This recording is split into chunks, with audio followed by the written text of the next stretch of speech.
Muy bien, pues vamos a abrir las Biblias, si las tenéis ahí, pues abrid conmigo al libro de Marcos, al Evangelio de Marcos, y vamos al capítulo 3.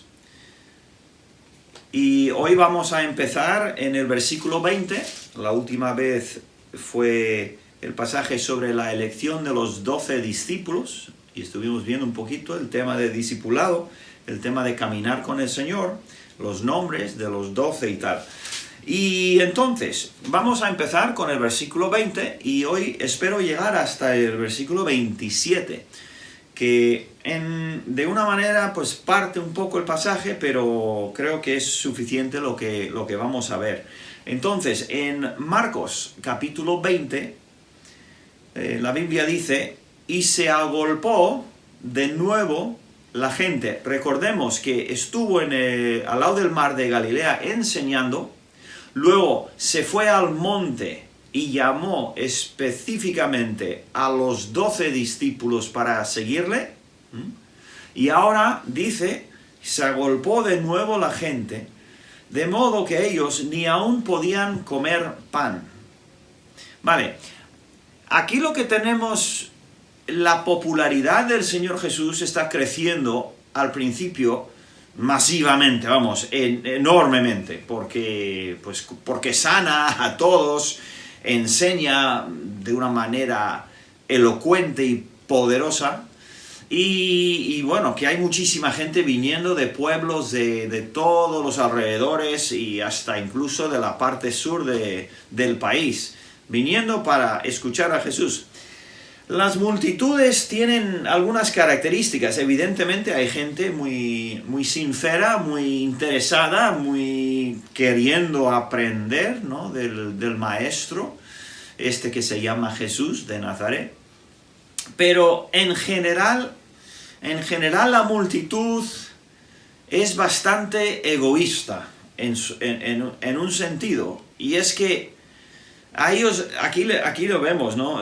Marcos, el que escribe bajo supervisión de Pedro, bajo la supervisión del Espíritu Santo, nos indica que la gente se agolpaba alrededor del Señor y ni siquiera se interesaban por la hora de comer y que igual él tenía hambre, o los discípulos tenían hambre. Entonces, pasaban las horas y la gente agolpándose, quizás llegando unos al principio y luego yéndose y llegando otros y todo el rato y constantemente, y terminaban exhaustos, terminaban hambrientos, porque mucha gente no se acercaba para conocer a Jesús, sino para que Jesús les sanara o les entretuviera, y muchas veces eso es cierto hoy en día. Las personas tienen algún interés en Dios para sacarle de sus pruebas o de sus problemas, pero conocer a Jesús no hay interés en eso. Conocer personalmente quién es el Señor, cómo es el Señor, qué puedo hacer para agradar al Señor. Esto es algo exclusivo de cristianos o de aquellos que se acercan mucho a ser creyentes, porque tienen ese interés en conocer al Señor y alguien que pueda dar respuesta a sus dudas, a su pecado y tal. Bien, entonces, ahí vemos un poco lo que es la multitud. 21. Cuando lo oyeron los suyos, vinieron para prenderle, porque decían, está fuera de sí. ¿A qué se refiere? Bueno, los suyos, ¿quiénes son? Los suyos son su familia. Aparentemente, sus hermanos carnales, digamos, hijos de María y José, pues estos habían oído que Jesús está, vamos, es un fenómeno a sus oídos y decían, este está loco, no está ni comiendo. Entonces ellos vinieron para rescatarle de la gente y rescatarle de su propia... es que ellos no entendían. Demos cuenta que los hermanos de Jesús, hermanos carnales de Jesús, por medio de María, digamos, en este momento ellos no creen que su hermano, entre comillas, su hermano es el Mesías. Luego sí, incluso 2 de ellos serían grandes líderes de la iglesia, pero en este principio, al principio no. Ellos decían, este hermano nuestro está loco, vamos a rescatarle de ese jaleo en que se ha metido, ¿no? Algo así. Entonces dice, los escribas, gran pero ahí, pero los escribas que habían venido de Jerusalén, ya ves que gente que había venido desde muy lejos también, decían que tenía Beelzebú. Beelzebú era un apodo también, se refiere a Satanás, se refiere a Satanás, el jefe, digamos, de los demonios. Decían que tenía a Beelzebú, que estaba operando bajo, un endemoniado, y que por el príncipe de los demonios echaba fuera a los demonios. Entonces, ellos, aquí hay una multitud que le aprieta, una familia que viene a sacarle de ahí. Y los escribas que dicen es que ese es un endemoniado, está poseído por Beelzebú. Entonces, aquí hay más conflicto, ¿verdad? ¿Cómo va a responder el Señor? El Señor va a desenmascarar la lógica o la ilógica de esta acusación. Y es lo que vamos a ver hoy. Porque ellos acaban de decir que el Señor está poseído por ni más ni menos que Satanás. Y habiéndolos llamado, les decía en parábolas, ¿cómo puede Satanás echar fuera a Satanás? Esto de parábolas, ¿qué es? Bueno, las parábolas ya sabemos que son pequeñas historias, ¿no? Que son, cuando el Señor daba parábolas eran muy, muy sencillas, se podía entender perfectamente la historia. Pero, ¿qué eran las parábolas como las usaba el Señor? Eran historias con una verdad algo escondida. Había una verdad superficial, pero había mucha verdad metida un poco a escondidas, bajo tierra, digamos, bajo la superficie. Y solamente lo llegaban a entender, esa profunda verdad, esa verdad de corazón, solamente lo llegaban a entender aquellos que tenían ojos para ver y oídos para oír. ¿Qué quiere decir eso? Solamente aquellos que querían entender y buscaban al Señor para la respuesta. Sus discípulos a veces le preguntaban, ¿y qué quería decir esta parábola? Claro, ellos estaban con el Señor y tenían esa capacidad o esa posibilidad de averiguar, pero ¿por qué dijiste así? Es curioso, no era nada nuevo lo de las parábolas. El otro día estaba leyendo en el libro de Ezequiel, y mira lo que leí, en el capítulo 12 de Ezequiel.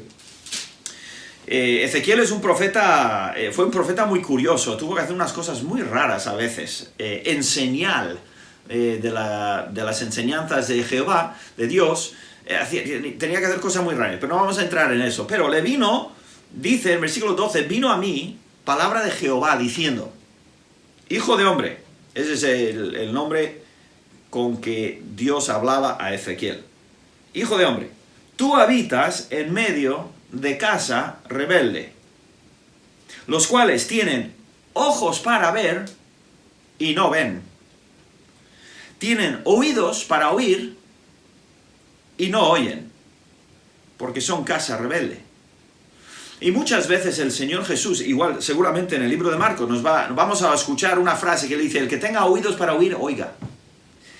Entonces las parábolas, ¿qué eran las parábolas? Las parábolas era una manera era una historia que era, por un lado, una bendición y por otro lado, una maldición. Escondía la verdad de aquellos que no lo querían. Es una maravilla la parábola del Señor Jesús. Hay libros, hay tomos enteros que estudian las parábolas de Cristo. Es una maravilla, es un género, creo que se dice un género un género único, las parábolas del Señor Jesús. Entonces, él lo que va a decir ahora, va a dar 3 ejemplos, donde dice, ¿cómo puede Satanás, si yo soy poseído por Satanás, echar fuera a Satanás? Porque la gente entendía, los endemoniados, pues eso era malo. Las enfermedades, para ellos, pues también eran señal de maldad. Para el judío más aún, que debieron ser, ellos siempre veían el pecado como, o sea, la enfermedad y eso, en general lo veían como un resultado directo del pecado, que lo es en un sentido desde Edén, ¿no? Pero a la persona, ¿no? Persona enferma, ¿qué habrá hecho, no? Algo así. Entonces, vamos a leer estos versículos, los 3 versículos, sin parar. Versículo 24. Si un reino está dividido contra sí mismo, tal reino no puede permanecer. Guerra civil. Y si una casa está dividida contra sí misma, tal casa no puede permanecer. Bien sea una casa en el sentido familia, o bien sea una casa en sentido edificio. Yo recuerdo que creo que era en el 2018, creo. Igual algunos os acordáis de ese puente que cayó, el puente Morandi le llaman, en Italia. Un puente enorme. Se cayó. En una tormenta, ¡boom!, se cayó el puente. Es un puente enorme. Y murieron 43 personas. Coches y camiones cayeron al vacío. Bueno, menudo escándalo. Todavía no ha terminado. Y todavía no dicen exactamente qué fue el problema, pero tenía problemas los puentes y el puente, y hay otros puentes también con problemas. Pero bueno, el caso es que este puente ya no pudo más. Tenía algún fallo de estructura, un fallo interno, un fallo catastrófico, igual de ingeniería o algo, o de mantenimiento, pero llegó un momento y se cayó, porque no había esa unión interior del cemento y el metal y todo eso. Versículo 26, yo dije que no iba a parar y he parado. Y si Satanás se levanta contra sí mismo y se divide, no puede permanecer, sino que ha llegado su fin. Entonces el Señor dice, lo que estáis diciendo es ilógico, no tienen ni pies ni cabeza. ¿Cómo voy yo a estar poseído por un demonio echando fuera demonios? ¿Eso qué sentido tiene? Es que ellos están usando cualquier cosa para intentar destruirle. Llegamos al 27 y con esto vamos a terminar por hoy. Dice, ninguno puede entrar en la casa de un hombre fuerte y saquear sus bienes si antes no le ata. Y entonces podrá sacar su casa. O saquear, perdón, su casa. Entonces el Señor dice, oye, a ver, esto es ridículo lo que decís. Es imposible que una persona entre dentro de la casa de un hombre fuerte si no es más fuerte que él. Que entra y le ata y saquea su casa. Bueno, una ilustración un poco gráfica, ¿no? Pero, ¿quién es el hombre fuerte aquí? Pues, evidentemente, Satanás, el demonio, los demonios. ¿Quién es el hombre más fuerte que está llegando y está sacudiendo la casa, saqueando su casa, destruyendo su labor? Pues es el Señor Jesús, que viene a estas vidas que han sido maltratadas por Satanás y están siendo destruidas por él, y llega el hombre más fuerte y libera a aquellos que están sufriendo. Entonces, de momento lo vamos a dejar ahí. La próxima vez vamos a ver que entonces el Señor vuelve la mirada a los escribas y a su acusación, y entonces Él va a pronunciar una sentencia severa contra esta clase de argumento. Muy, muy fuerte lo que va a decir. Y algunos ya lo sabréis, se titula... El tema se titula la blasfemia contra el Espíritu Santo. Lo miraremos la próxima vez si Dios quiere.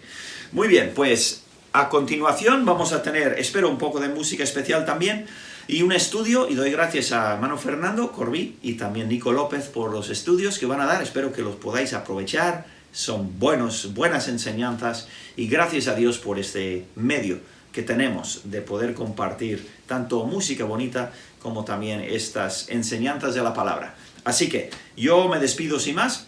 Que Dios os bendiga, que tengáis muy buen domingo y muy buena semana. Agur.